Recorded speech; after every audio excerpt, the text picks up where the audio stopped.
ரொம்ப டேஸ்ட்டாக சிம்பிளாக எப்படி சிக்கன் நெய் சுக்கா பண்ணுறதுன்னு பார்க்கலாமா. இது தயிர் சாதம் ரச சாதத்துக்குலாம் செம்ம காம்பினேஷனு. ஃபஸ்ட்டு ஒரு பேனில் வந்துட்டு எண்ணெய் ஊற்றிக்கோங்க. சின்ன வெங்காயம் பெரிய வெங்காயம் ரெண்டையும் மிக்ஸ் பண்ணி கொஞ்சம் தாராளமாகவே நறுக்கி வச்சுக்கோங்க.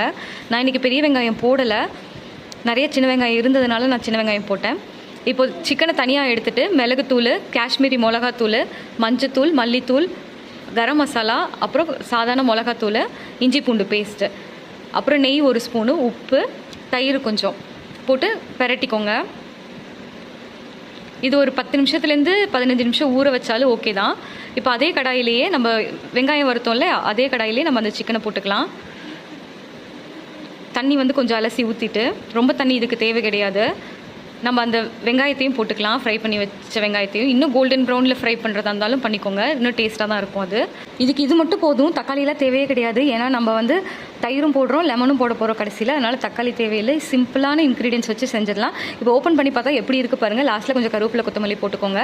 இந்த ஸ்டேஜில் நம்ம லைட்டாக லெமன் கொஞ்சம் ஊற்றிக்கலாம், அப்புறம் நெய் 1 ஸ்பூன் ஊற்றிக்கலாம். நான் வந்து பெப்பர் எனக்கு கொஞ்சம் பத்தாத மாதிரி இருந்தது, அதனால் பெப்பர் கொஞ்சம் போட்டுக்கிட்டேன். நீங்கள் ஒரு 4-5 ஸ்பூன் எக்ஸ்ட்ரா போட்டிங்கன்னா அது பெப்பர் சிக்கன் ஆகிடும். இப்போ 2 ஸ்பூன் வரமிளகா, கை நிறைய நம்மளுக்கு கொத்தமல்லி போட்டு இறக்கிட்டோன்னா செம்ம டேஸ்ட்டான டிஷ் ரெடி. ட்ரை பண்ணி பார்த்துட்டு எப்படி இருந்துச்சுன்னு மறக்காமல் கமெண்ட்டில் சொல்லுங்கள். டூடல்ஸ்.